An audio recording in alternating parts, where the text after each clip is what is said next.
자, 그 다음에 선급금은 뭐예요? 돈 먼저 준 거잖아. 선급금. 반대는 선수금. 미수금의 반대가 뭐예요? 미지급금이지. 다 기억나셔야 되겠죠? 기간으로 따져서 반대는 장기고, 반대쪽의 개념, 상거래와 관련된 채권, 상거래 이후에서 발생한 채권, 상거래 이후에서 발생한 채무. 상거래에서 발생한 채무는 요거, 매출 채권이, 매입 채무. 요 두 개를 묶어서 매입 채무라고 하잖아요. 매출 채권의 반대, 상거래 아닌 거 미지급금. 선급금의 반대 선수금. 자, 상품, 원재료 등의 매입이나 외주 가공을 위해서 먼저 둔 돈.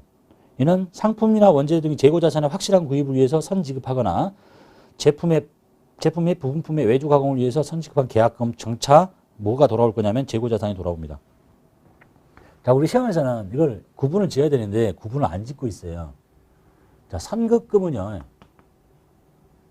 뭘 하려고 돈 줬다고? 먼저 돈 줬잖아. 근데 뭐 하려고? 장차 이 돈 준 게 재고 자산이 돌아오는 거예요. 재고 자산은 크게 보면 당좌 자산에 속해 있죠.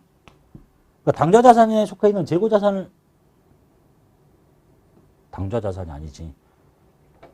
유동 자산에 속해 있지. 유동 자산에 당좌 자산, 재고 자산이죠. 자, 유동 자산을 살려고 돈을 줬기 때문에 유동 자산 속에 있는 이 선급금을 쓰는 거예요. 그런데 이건 원칙적인 얘기예요. 유동 자산이 아닌 유형 자산, 비유동 자산을 살려고 돈을 줬다. 차를 살려고 돈을 줬다. 그럼 원칙적으로 이론적으로 보면 여기 써야 되는 이름은 선급금이 아니에요. 건설 중인 자산이에요. 이렇게요. 건설 중인 자산의 위치를 잘 봐봐요.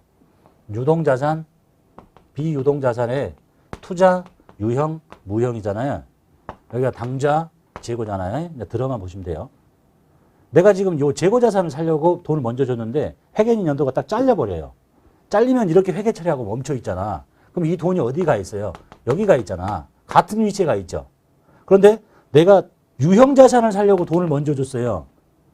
그런데 이걸 이렇게 회계 처리하면 이게 이 돈이 어디 가 있어요? 여기 가 있잖아.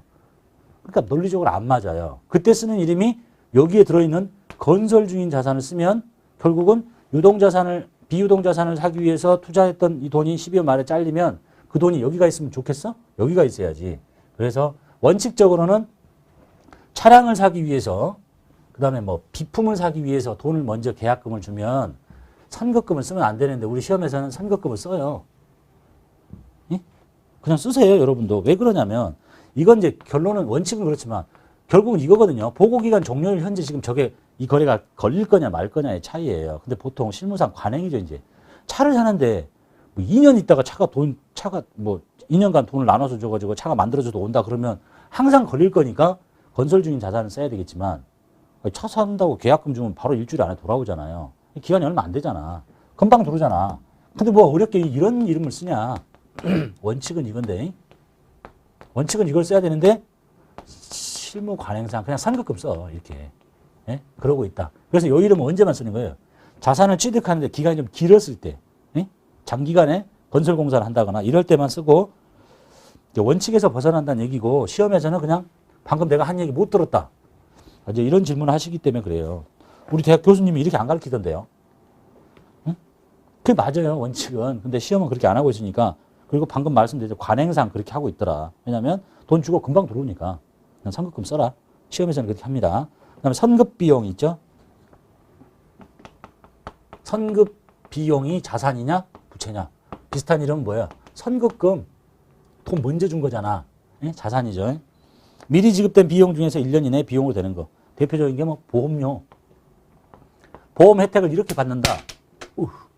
여기 뭐 6개월, 여기 6개월. 근데 보험료는 여기서 다 지불하잖아. 보험료 뭐 1년치 120만 원, 한 달에 10만 원씩인데 다 회계 처리했다. 그럼 이제 기말 결산 때 기간 손익을 분배해야 되죠.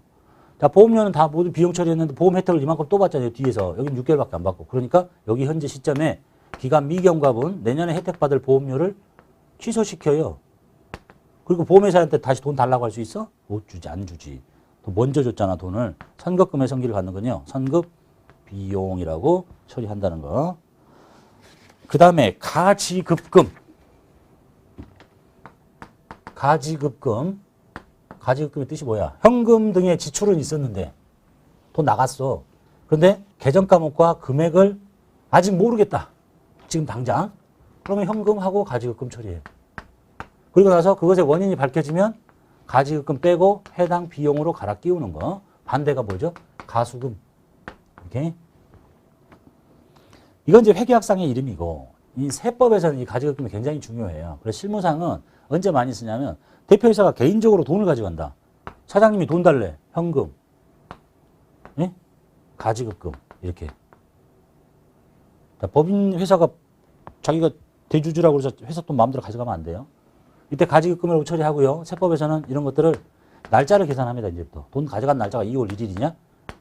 언제 갚았냐? 12월 31일까지 안 갚고 계속 갖고 있냐? 가져갔냐? 안 갖고 오냐? 그러면 여기서부터 여기까지 날짜를 계산해요. 그래가지고 일정한 이자율을 곱해. 그래서 나온 이자, 이걸 보고 가지급금 인정이자라고 해요. 그래서 대표이사 보고 그 이자를 받아내야 돼. 그때 쓰는 이름이 가지급금이에요. 응? 그러니까 명칭 영화에 불구하고 업무와 관련 없이 회사 돈을 빌려가는 거. 응? 세법에서 정한 가지급금 인정이자를 계산해야 되는 게 가지급금. 그런데 이제 시험은 회계학을 다루기 때문에 가지급금이라는 이름을 이렇게 막 써버리거든요. 보통 어디 갈 때 써? 출장 갈 때. 출장 갈 때 돈 가져가는 거 이런 걸 계산하는 대상이 아니에요. 근데 같은 계정 과목을 써봐. 그럼 이제 나중에 이 자료를 가지고 프로그램상 법인조정 서식을 이렇게 끌고 간단 말이에요. 근데 실무에서는 절대 출장할 때 이런 이름 안 써. 그래서 실무에서는 저런 이름을 전도금을 많이 씁니다. 요것이 아주 특수한 성격을 갖고 있기 때문에, 예? 회계학상은 현금의 지출은 있었으나 뭐 계정 과목과 금액을 확정할 수 없을 때 일시적으로 가지급금 이렇게 쓴다고 하지만 실무상은 절대 그렇게 안 쓰고 가지급금 인정이자 계산 대상이 되는 돈을 빌려줬을 때 마음대로 가져갔을 때 그때 가지급금 쓰고 이런 출장 갔을 때는 전도금이라는 이름을 씁니다. 이해되셨죠?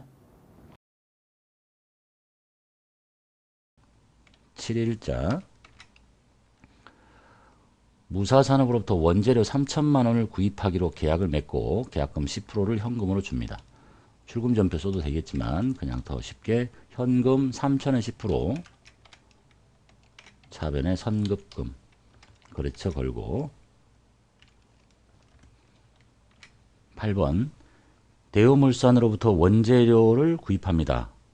구입하기로 계약을 맺습니다. 5천만원 계약금으로 500만원이 당좌수표를 발행해서 나가요.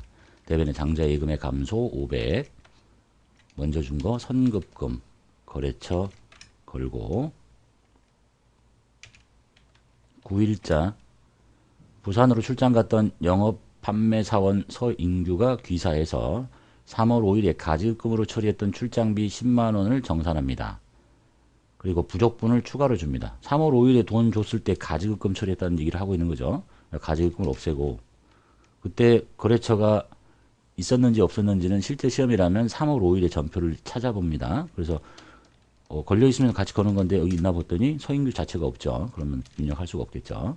금액은 10만원이라는 가지급금을 정리를 하는데 쓰고 온 경비가 출장이니까 여비교통비 판매부서예요. 800번대 여비교통비인데 13,000원 더 썼대. 11만 3천원이래. 그래서 묶어서 추가로 현금을 더 지급했다라는 얘기네요.